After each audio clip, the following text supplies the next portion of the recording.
Rats. Rattus norvisigus. There are few creatures on the planet Earth as polarizing as this one. Their reputation as deep-seated phobic trigger creep-out monsters clashes somewhat with the fact that they are also the cutest little guys, and our wide range of reactions to them has catapulted them to a surprising amount of ubiquity in popular culture all around the world. Domestication of the rat is believed to have begun in Japan as far back as 1600. A relationship with them was written about in ancient Egyptian, Roman, and Greek cultures, and of course, there's that whole bubonic plague thing, but you shouldn't be mad at the rats for that, okay? You should be mad at the fleas, whom you should generally be mad at all the time anyway because they're just awful scientific atrocities. Rats' presence in our culture, in fact, stretches all the way back before the beginning of recorded history to the year 1993, when plague rats appeared in the very first Magic the Gathering set. And ever since then, Magic players have been obsessed with them. But it isn't often that we get a rats deck that involves more than just playing 36 copies of the same card. That brings us all the way back to the present, where Wizards of the Coast has finally decided to give the people what they want, the rat theme deck we've been waiting 30 years for. But there's just one gnawing question. Is it good? And I'm your favorite Magic Channel's favorite Magic Channel. Best believe that the professor go bananas for my deck tech. What's up, Wizards? Dev, SB, MTG, we like it at Magic, and I would really like to have myself a pet rat, but I can't. I'll give you one guess as to why. Now, we got ourselves a rats deck today, and we're doing something a little bit different with the intro. Hope you liked it. If you didn't, I don't give a rat. Now, Wizards of the Coast just gave us a whole swarm of new rats in that their Wilds of Eldraine set what just came out on MTG Arena. If you can get the client to work, I couldn't. But as soon as you can get the client to work, I'm sure you'll be stoked to chew on this brand new rats deck with all these brand new rats. That's why you came here, to see the tech with all these new rats from this new set. So let's open things up with the oldest rat in the deck. It's 3 copies of Karamonix, the Rat King. You knew I was going to talk about this guy, so I just kind of want to get him out of the way first. This is the moment he's been waiting for the whole time he's been in Standard, though. He's been kind of lonely up until now, but some rodents wait a lifetime for a moment like this. And you, Smelly Clarkson, you're about to have your moment. I call him that because he's a rat, not because I have a problem with Kelly Clarkson.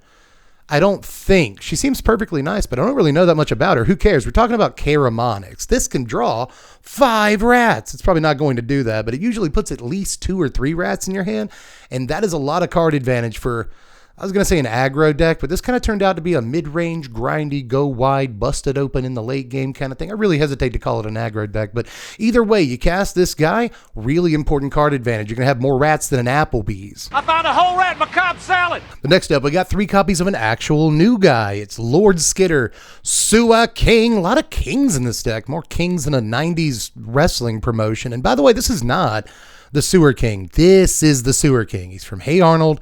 That's the Sewer King, but I guess I'll let this dude slide because he is awesome. Just another 3-mana, 3/3 ridiculous ability. Putting a token into play every turn is pretty nice. It's kind of a Skitter Blossom. I'm not the first one to say that. Like 8 people said that before me, so I can't claim it. Still think it's a great name for the card. Now, a token every turn, good enough. Sucks that it can't block. Let's go ahead and get that out of the way before I say it 12 times this video. Just blanket generalized thing for the rest of the video.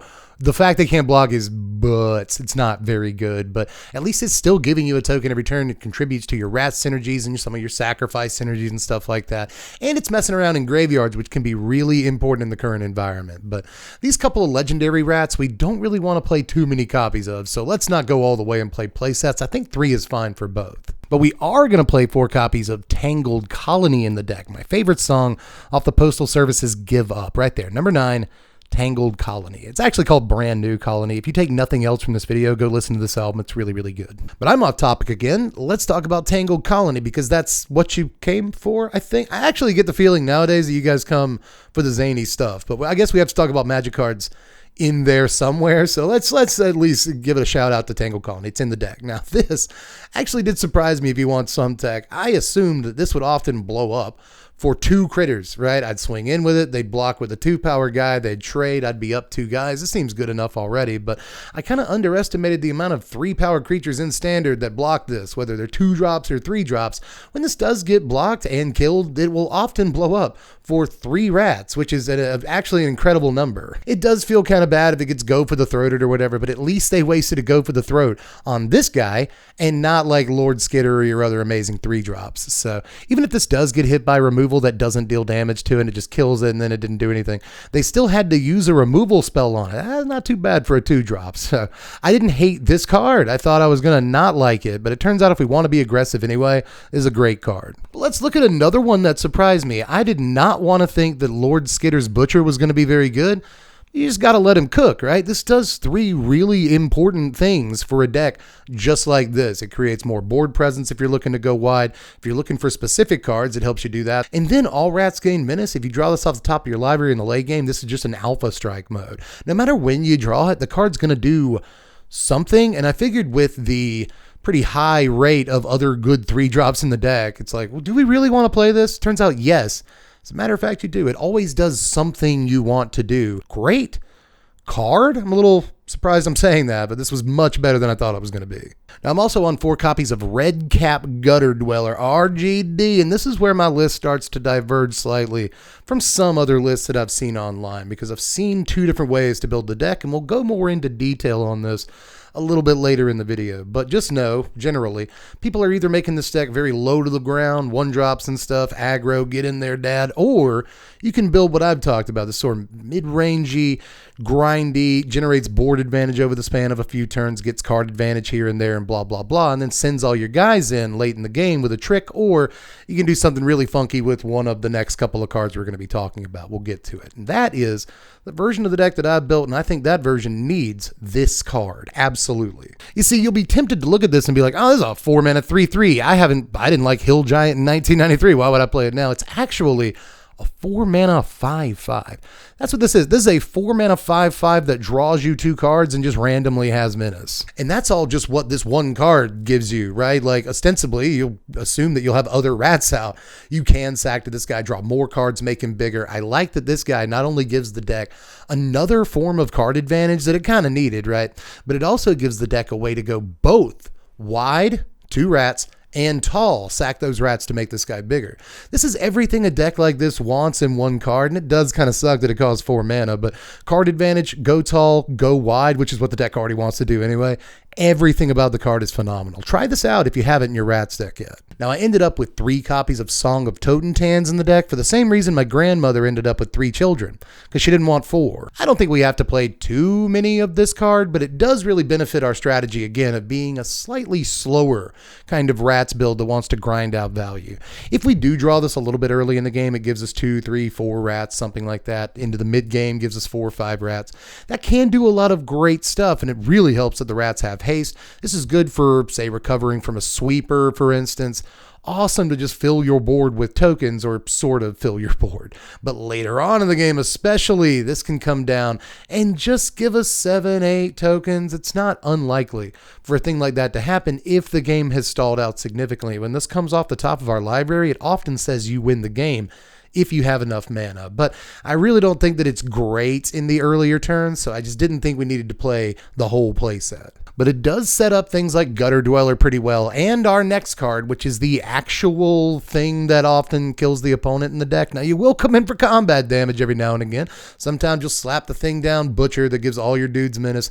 After a Song of Totentans, you still got some rats on the table. I get in for the last 5 points. I win. You will win off combat damage a bit in this deck, but very, very often how you actually end up winning is Twisted Sewer Witch. Yet another card with a Monty Python insult for a name, but this one's actually really, really good, even outside of the confines of draft. Look, if you're drafting up rats in WoW, you play your Twisted Sewer Witch, but I was surprised that it actually translates beyond draft. Again, I think this is another argument for this deck not to be entirely aggro-oriented, right? You want to actually grind out a little bit, extend the board state, maybe not come in all at once, don't blow it. You know, you want to have rats on the table so that eventually you can do something like this once you've stalled the game out enough. Not only can the first copy of this just allow you to send in all your rats, if they don't get blocked, you do damage. If they do get blocked, they die and you do damage. That's pretty sweet. These wicked roll tokens do that. But this also just like plays in multiples really well. You know, she's lonely down there. Once you give her a friend, She just combos with herself, you know. If you play one of these, you put a Wicked Roll token on all of your rats, and then you play another one the next turn, let's say, well, your rats can't have more than one roll on them at any given time. So to accommodate for the new Wicked Rolls, all the old Wicked Rolls fall off. So sometimes that can do 7, 8, 10 damage all at one time just because all of your roll tokens fell off and you just kind of win the game without even having to attack. Now, apart from all the cards I've already told you about, I should mention that we also played 3 copies of Go for the Throat, as well as 1 copy of Sheldred's Edict, 1 copy of Infernal Grasp. I wanted a lot of versatile and relatively unconditional removal, and then we finished it off with a couple of copies of Cut Down to take out smaller creatures in the early game. Now, we're actually not quite done with the deck yet because we have 4 more slots to fill, and I wanted them all to go not just to any creature, but to a rat specifically. The problem is, we had a lot of decisions to make, and I was getting very tired. So I decided to sit down and have myself a little coffee break. This week on the coffee break, we'll be discussing the final rat. As Dev said, there were 4 slots left in this deck, and he wanted them to go to a rat. But there are quite a few choices in that department from the 1 and the 2-drop slot. For instance, we decided we could play Okiba Reckoner Raid, Gnawing Veteran, or the brand new Harried Spearguard. However, all of these cards are more well suited to aggro decks or aristocrats decks, neither one of which we actually are. In the 2-drop slot, we had to consider Blight Belly Rat, although to be honest, we didn't consider it very much. We briefly considered Blade of the Oni in this slot for various reasons.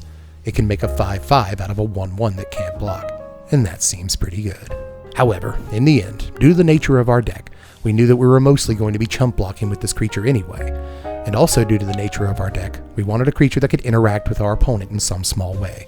So we ended up on 4 copies of Nezumi Informant. It may not look like much, but taxing the opponent's resources and chump blocking, thus extending the game, are both very important things for a deck like this to do. That is all for the coffee break this week. Back to the biggest rat daddy of them all with the rest of the deck. A Rat Informant. A little redundant in my opinion. Here's the lands in the deck, 24 of them, 19 black sources, 17 red sources, plenty of both, but we do need slightly more black. There's a few more black cards in the deck, and we need double black on turn 3. We don't really need double red on turn 3. Solves that problem. Let's put a couple more black sources in the deck, call it a day. And that's how you build a mana base. But let's look at the sideboard right here, starting with 3 copies of Duress. This is obviously against control decks and other decks that want to sweep us, but we've got other things against those decks we'll get to in a second. You also see the In the Festivities so that we can sweep a deck from time to time. This is pretty good in any potential mirror matches. I should at least point that out, but it's also decent against a variety of decks that play X1s right now, whether they're soldiers all the way up to other tokens decks and blah blah. There's a lot of reasons to play In the Festivities right now. Sometimes you'll play it and be able to get in with all your rats because you did that. Sweet play, thank me later. We've also got another cut down in here to give us a total of 3 when we're up against really heavy aggro. But there's also 2 Totentans, the Swarm Piper, to smoke them decks with sweepers, right? They might call an Exterminator, but this will help an awful lot. We've also got a couple of copies of the End, mostly to remove Sheoldred's, right? But this will take care of plenty of problem permanents on the other side of the table. Remember that you got it. We've also got a Nashi Moonsage in there, mostly if we need a little bit more card advantage against decks where our life total doesn't matter as much. Read Control, but I skipped over a card there. It's sort of Once in Future. I wanted to put this one last because it's actually the most important card in the whole sideboard. And that's because this card gives us a chance. I actually considered adding a 2-of to the main deck rather than the sideboard because that's how important this card is to our chances in Standard right now. Mono blue, mono black, black red, black X. Every deck has black in it right now, and every deck that doesn't have black in it has blue, and the best deck in the format in best of 3 is black blue. So Sword of Once in Future is just one of the best cards in the format right now, I'm pretty sure. So I'm telling you, side this thing in every other matchup and watch your win rate go up. This card's incredible right now. Now, there were a few cards I didn't play in this deck that I at least want to bring up before we move on here. I didn't play Nezumi Prowler, and I didn't even try it out as a 2-drop while I was looking for 2-drops, but I actually think the idea of giving like a 1/1 rat Death Touch that's just been blocked is actually kind of neat, and I even like the idea of ninjutsuing a token and just getting rid of that thing, but now you've got yourself this instead. That's pretty cool. There's also Ogre Chitterlord, who just costs way too much mana, but seems awesome, but I just didn't pull the trigger on playing this guy. And then there's Ratadrabic, who, believe it or not, isn't a rat. Now here are your power rankings, which we worked very hard to bring you this time. A final score of 65. Like I said, the set was not available for the majority of the time. I was like doing testing and stuff, setting up for this deck tech. So we had to do things the old-fashioned way. We proxied the deck up, ran it through the standard gauntlet like we used to do in the channel way back in the days before Arena even existed. This was kind of fun, I'm not going to lie to you, but it was also very time-consuming and all of that work to come to the conclusion that the deck is fine. The deck is okay. Its biggest problem is that you do want to grind. You do want to extend the game. You do want to have a bunch of tokens out there and just alpha all at one time because you're able to do some cool trick. The problem is you also need to keep all of your important creatures out. And your important creatures are the only ones that block. So you really run into problems with that some of the time. That said, there are strengths here. It's very good against 1-for-1 removal, of which there is a freaking abundance in standard right now, but you don't have to worry so much about it because most of your creatures make other creatures. Lord Skitter makes a bunch of creatures over the course of a few turns. Karamonix draws into 2-3 other creatures for you. Whatever it's called, Redcap Gutter Dweller. I always forget the name of the card.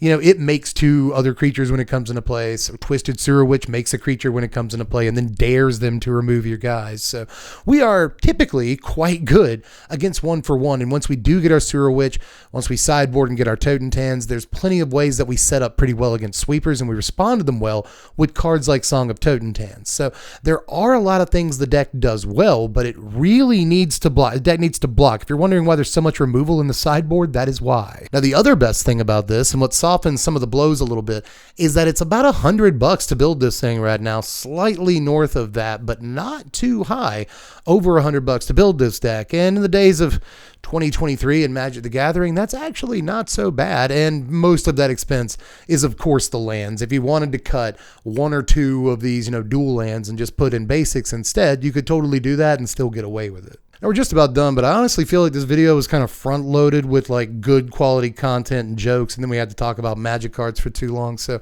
I think I need one more good rat joke. So what happens if I just go to Google and I look up rat jokes? Hold on real quick. Rat joke. Let's try this one out. Why couldn't the rat couple go dancing? Because they couldn't find a baby skitter. Wow.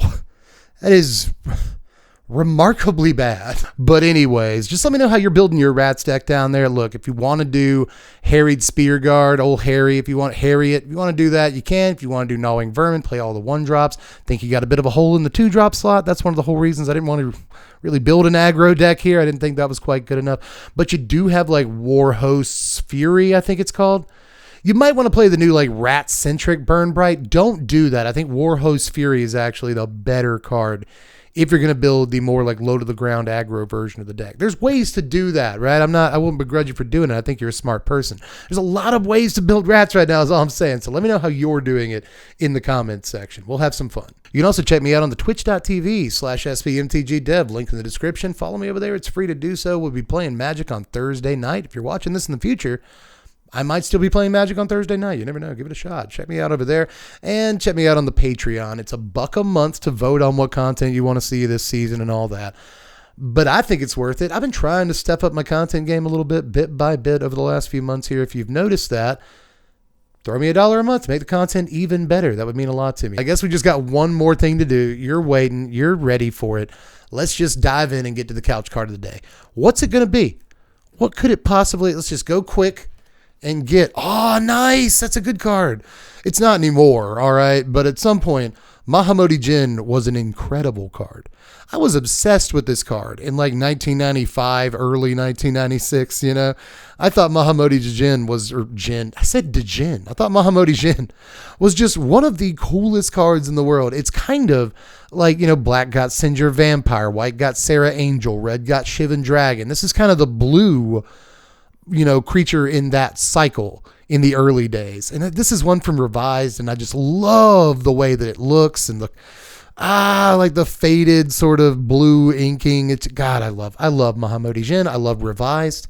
I needed that little hit of nostalgia directly into my toenails. I guess that's pretty much all the stuff I have to say in this video. I love you all very much. Just let me know how you felt about the goings-on down there in the comments section. Rats off to you. I'm Dev from The Place. Thanks for watching, Wizards. Spread love and be kind.